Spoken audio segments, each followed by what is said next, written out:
बिस्मिल्लाहिर्रहमानिर्रहीम, अस्सलाम वालेकुम। नई वीडियो में खुशामदीद। दोस्तों, खबर आ चुकी है कि अमेरिका बिलाखिर 17 साल बाद अफगानिस्तान के दश्तो दमन में अफगानों की तारीख साज कुव्वत मुजाहमत की ताब न लाकर आने वाले 17-18 महीनों में यहाँ से निकल जाएगा। दोस्तों, तफसील में जाने से पहले हमारी आपसे एक ही गुजारिश है कि पाक फौज से मोहब्बत का इजहार जरूर किया करें, क्योंकि इससे हमारे जवानों और गुमनाम हीरोज का हौसला बढ़ता है। आप देख रहे हैं हकीकत की दुनिया डॉक्टर अली के साथ। हमारा चैनल सब्सक्राइब करके घंटी का निशान जरूर दबा दीजिएगा। इसके साथ साथ हमारी वीडियो को सोशल मीडिया, व्हाट्सएप और फेसबुक पर ज्यादा से ज्यादा शेयर करें और कमेंट बॉक्स में पाक फौज जिंदाबाद, पाकिस्तान पाइंदाबाद और ISI के गुमनाम हीरोज को सलाम कमेंट जरूर कीजिएगा। दोस्तों, मैं अपनी कई वीडियोस में बता चुका हूं कि अमरीकी अफगानिस्तान से नामुराद होकर जा रहे हैं। ये अमरीकियों की गुज़िश्ता पौन सदी में तीसरी बड़ी शिकस्त है। पहले कोरिया में 1950 और 53 के दौरान, फिर वियतनाम में 1963 और 75 के दौरान, और अब अफगानिस्तान में 2001 से आज तक। पहली दो जंगों में अहले कोरिया और अहले वियतनाम रूस और चीन की प्रॉक्सी जंग लड़ रहे थे, और अब अफगानिस्तान में प्रॉक्सी की जगह हकीकी गनीम बनकर सामने आ जाने के शवाहिद ने अमेरिका की सुपर पावर होने की कली खोल कर रख दी है।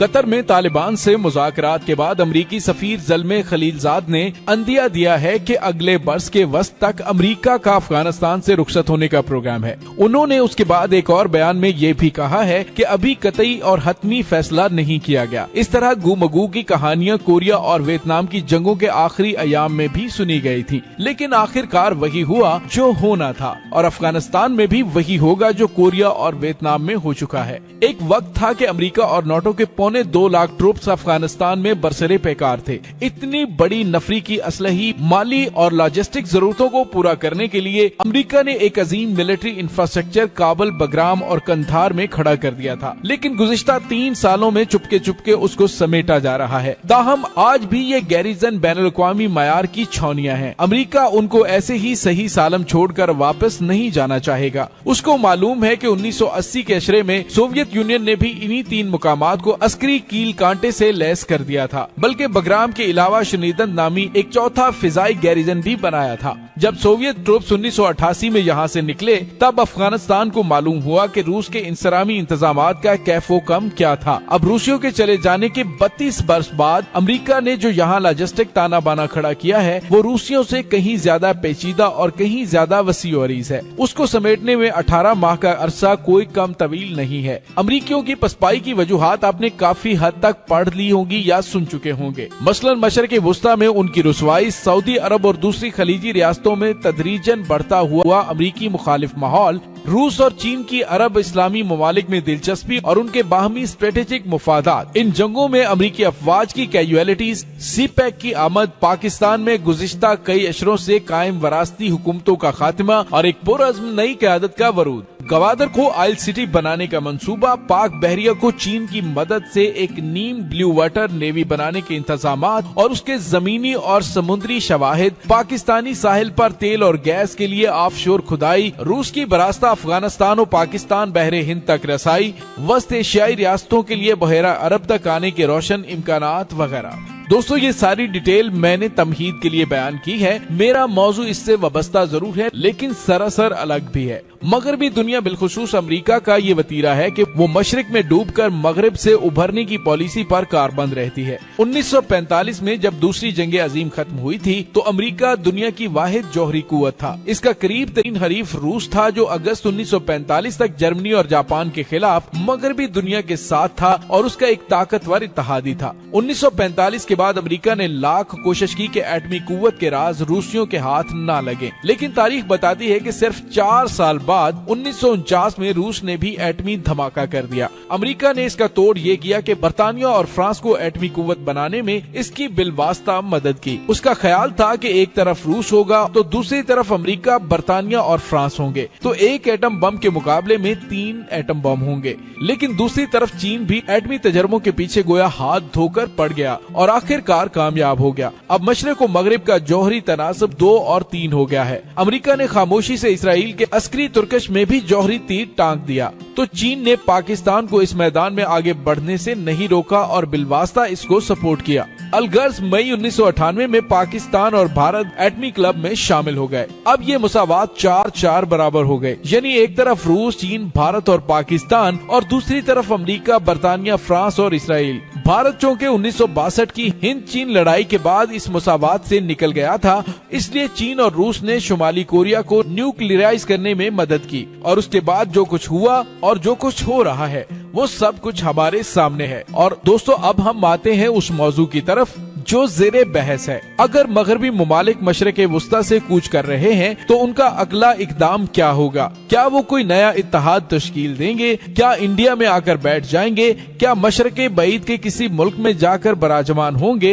इन तमाम इम्कानात का जवाब नफी में है। सारा मशरक़े वुस्ता, ईरान, पाकिस्तान, अफगानिस्तान, श्रीलंका, खलीजी रियासतें, वस्ती एशियाई रियासतें, सब की सब अमरीका मुखालिफ ब्लॉक की खामोश रुकन बन चुकी है। ले दे के सिर्फ इसराइल ही है जिस पर अमेरिका और उसके मगरबी हवारी ज्यादा तकिया नहीं कर सकते। लेकिन मगरबी दुनिया को दाद देना चाहूंगा कि वो बज़ाहिर शिकस्त खाती हुई नजर आ रही है, लेकिन हरीफ ब्लॉक के सामने सरनगू नहीं हुई। इसलिए उसने एक ऐसा नया मैदान देख लिया है जो मशरक़े वुस्ता, जनूबी एशिया, मशरक़े बईद और अफ्रीका के मशरकी सवाहिल के ममालिक के ऐन दरमियान है और उसका नाम है बहरे हिंद। दोस्तों, पाकिस्तान चूँकि समुद्री कौम नहीं है, इसलिए ना हमारे अवाम समुंदर आशना है, न हमारी बहरिया इतनी मजबूत है जो मगरबी समुद्री अक़वाम के मुकाबले में किसी शुमार कतार में हो। समुद्री कौम इस कौम को कहते हैं जिसके पास एक से ज्यादा महफूज और गहरे पानी की बंदरगाहें हो। दूसरे, उसने बहरी जंगों लड़ाइयों में हिस्सा लिया हो। तीसरा ये कि उसका अपना सी फ्लीट हो। और चौथा, उसकी बहरिया ने अपने समुद्री पानियों से बाहर जाकर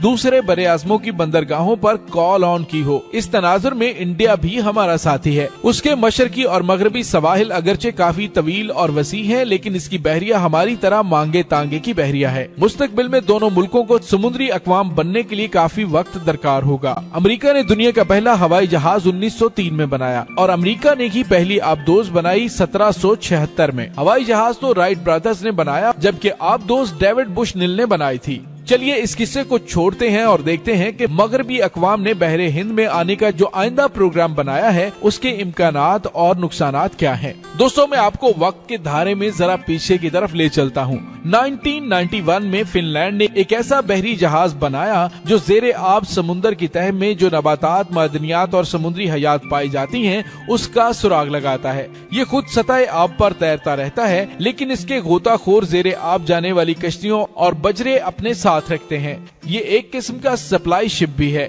इसके अमले को जो खुराक और दीगर इशियाए खुर्दोनोश दरकार होती हैं, वो इसमें जखीरा की हुई होती हैं और बहुत अरसे तक ताज़ा रहती हैं। इसके ऊपर और नीचे लगे रडार समुद्र के फर्श की गहराई और उसकी नबाताती और हैवानाती हयात का डाटा इकट्ठा करते रहते हैं और मालूम करते हैं कि समुद्र की सतह और समुद्र के फर्श तक कितनी गहराई है, कितनी हयात है, कितनी चट्टानें हैं, आबदोज के लिए कितनी रुकावटें हैं, पानी का बहाव फी मुकाब फुट कितना है और डूबने या तैर कर सतह आब पर उभरने के इम्कानात क्या है। इस शिप का नाम ओशन ज़ेफर है। ये अपनी नौयत का एक अनोखा जहाज है जो 3 रोज पहले जर्मनी की बंदरगाह ब्रेमरहेवन पर लंगर अंदाज था और अब बहरे हिंद की तरफ रवां दवा है। जो हमारे व्यूअर इसके बारे में मजीद मालूमात जानना चाहें वो गूगल पर जाकर मालूम कर सकते हैं। उसी शिप में इंतहाई तजर्बाकार बहरी साइंसदान और बहरी इंजीनियर सवार हैं। ये शिप पूरे 1 साल तक बहरे हिंद को खंगालेगा और ऐसी दस्तावेजात इकट्ठी करेगा जो इससे कई साल पहले दुनिया के दूसरे 2 बड़े समुद्रों बहरुल काहिल और बहरे ओकियानोस के बारे में इकट्ठी की जा चुकी है। बहरे हिंद में ज़ेरे आब डाटा इकट्ठा करने की ताखीर की वजह ये थी कि पहली और दूसरी आलमी जंग में बलाए आब और ज़ेरे आब जो लड़ाइयाँ लड़ी वो इन दोनों समुद्रों में थी। बहरुल काहिल में जापान था और बहरे ओकियानोस में जर्मनी और जापान के साथ आलमी जंगों की अजीम समुद्री लड़ाइयाँ लड़ी गयी, जिससे बहरी जंगों की तारीख के औराक भरे पड़े हैं। लेकिन बहरे हिंद में कोई भी बहरी लड़ाई नहीं लड़ी गयी। बहरे हिंद के साहिलों पर जो ममालिक वाक़े हैं उनमें मशरकी अफ्रीका, जजीरा नुमाए अरब, जुनूब मशरकी एशिया के ममालिक वाक़े हैं, जिनमें पाकिस्तान, इंडिया, बांग्लादेश, श्रीलंका, मालदीव और सेशल जनूबी एशिया के ममालिक कहलाते हैं। बहरे हिंद के साहिलों पर जो ये ममालिक आबाद हैं, उनकी कुल आबादी 2.5 अरब नफूस पर मुश्तमिल है। ओशन ज़ेफर पर दर्जनों गोताखोर सवार हैं, जो आइंदा 3 सालों तक बहरे हिंद के पानियों की बहरी जोग्राफियाई कैफियतों की तफासील कलमबंद करेंगे और इनके बारे में 2021 में एक बैनुल-अक़वामी कॉन्फ्रेंस में इन तफासील को पेश किया जाएगा और फैसला किया जाएगा कि किस मुल्क ने आने वाले अशरों में मगरबी दुनिया को महफूज बनाने के लिए क्या क्या टास्क अंजाम देने हैं। दूसरे लफ्जों में ये कहा जाएगा कि अमेरिका जिस तरह सीटोस, स्टीव, सेंटिव, इसाफ, नाटो वगैरह की अस्करी तंजीमें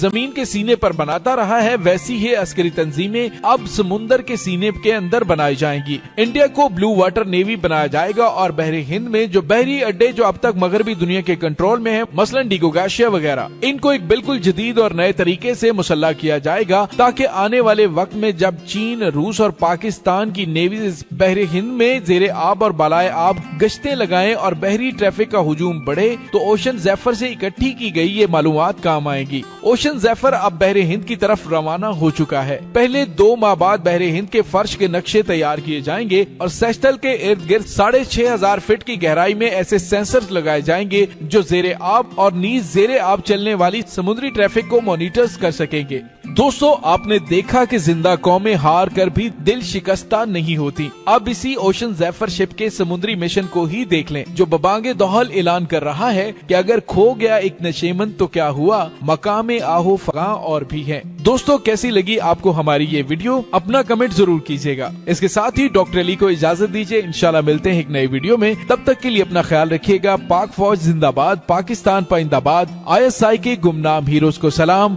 अल्लाह वारिस।